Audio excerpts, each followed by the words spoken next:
ជនជាតិដើមភាគតិចពូនងក្នុងខេត្តមណ្ឌលគិរីស្នើសុំឲ្យក្រសួងពាក់ព័ន្ធជួយអភិរក្សព្រៃអារក្សព្រៃកោបខ្មោចដែលជាជំនឿពីដូនតាដែលត្រូវតែថែរក្សាសហគមន៍ជនជាតិដើមភាគតិចភ្នងពូនងនៅស្រុកអូរាំងខេត្តមណ្ឌលគិរីបានទទូចឲ្យក្រសួងពាក់ព័ន្ធធ្វើការអភិរក្សនិងការពារព្រៃអារក្សអ្នកតានិងព្រៃកោបខ្មោចដែលពួកគាត់បានចាត់ទុកជាទីសក្ការៈនិងជំនឿខណៈដែលបច្ចុប្បន្នកាន់តែរួមតូចទៅដោយសារតែការអភិវឌ្ឍនិងបុគ្គលឆ្លៀតឱកាសមួយចំនួនចូលកាប់រុករានទន្ទ្រានព្រៃសហគមន៍តំបន់ការពារធម្មជាតិនិងដីព្រៃក្នុងតំបន់ការពារធម្មជាតិយកមកធ្វើជាប្រយោជន៍ផ្ទាល់ខ្លួនលោកស្រីវផាតដែលជាចាស់ព្រឹទ្ធាចារ្យនៅសហគមន៍ជនជាតិដើមភាគតិចភ្នងនៅភូមិពូរាំងឃុំសែនមនោរម្យខេត្តមណ្ឌលគិរីបានឲ្យដឹងថានៃសហគមន៍ជនជាតិដើមភាគតិចរបស់ពួកគាត់មានការគោរពយ៉ាងខ្ជាប់ខ្ជួន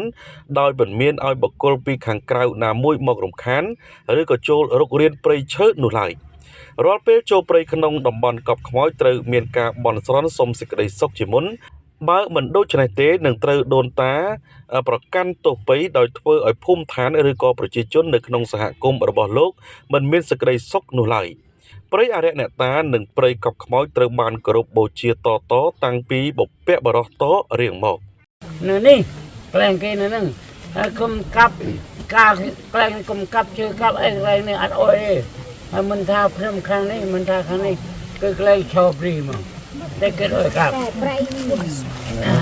អានេះកែព្រៃហ្នឹងខ្មែរប៉ុន្តែដល់ក្រោយមកពេលស្លាប់តាខ្ញុំហ្នឹងគឺក្លែងនេះសម្រាប់កប់ហ្មងបន្ថែមតែព្រៃហ្នឹងគេអុយកាប់អញ្ចឹងទុកចិត្តកប់ក្លែងហ្នឹងបើកាប់អត់កាប់ព្រៃហ្នឹងទេបើកាប់នេះនោះគេកាប់ពោះមួយខ្លួនហ្នឹងអត់បានគឺតោមហេតុដូច្នេះឥឡូវគេហៅថាទូសព្រីដល់កូនចៅកាន់កាប់ឥឡូវខ្ញុំហ្នឹងតាមនឹងកន្ទិញហ្នឹងគាត់តែចាស់មុនគេប៉ុន្តែបើកូនចៅហ្នឹងតែខ្ញុំចាស់ជាងគេលោកសុផាសុគន្ធនรงค์តំណាងក្រសួងបរិស្ថាននិងជាអ្នកគ្រប់គ្រងគម្រោងសាកល្បងស្ដីពីការលើកកម្ពស់ការអភិរក្សតំបន់បេតិកភណ្ឌវប្បធម៌និងធម្មជាតិរបស់សហគមន៍ជនជាតិដើមភាគតិចរស់នៅក្នុងតំបន់ការពារធម្មជាតិបានឲ្យដឹងថាសហគមន៍ជនជាតិដើមភាគតិចត្រូវបានគាំទ្រលើការថែរក្សានិងអភិរក្សប្រពៃណីទំនៀមទម្លាប់ក្នុងនោះដែររដ្ឋទទួលស្គាល់និងធានានូវសិទ្ធិប្រើប្រាស់ជាលក្ខណៈប្រពៃណីស្របតាមក្រមបរិស្ថាននិងធនធានធម្មជាតិសម្រាប់ដីព្រៃកោបខ្មោចត្រូវបានចុះបញ្ជីកម្មសិទ្ធិជាសមូហភាពចំនួន7ហិកតាក្នុងមួយសហគមន៍ជាងនេះទៅទៀតច្បាប់ភូមិបាលក៏បានទទួលស្គាល់សិទ្ធិរបស់សហគមន៍ជនជាតិដើមភាគតិចនៅប្រទេសកម្ពុជាជាម្ចាស់អចលនវត្ថុរបស់ពួកគាត់ដែរដែលមានបានកម្មសិទ្ធិសមូហភាពនិងមិនមែនជាកម្មវត្ថុនៃការលក់ដូរនោះទេយោងតាមរបាយការណ៍បានបង្ហាញថារហូតមកដល់បច្ចុប្បន្នមានភូមិចំនួន7បានទទួលបានកម្មសិទ្ធិដីធ្លីសមូហភាពសហគមន៍ហើយភូមិចំនួន9ទៀតកំពុងស្ថិតក្នុងដំណើរការចុះបញ្ជី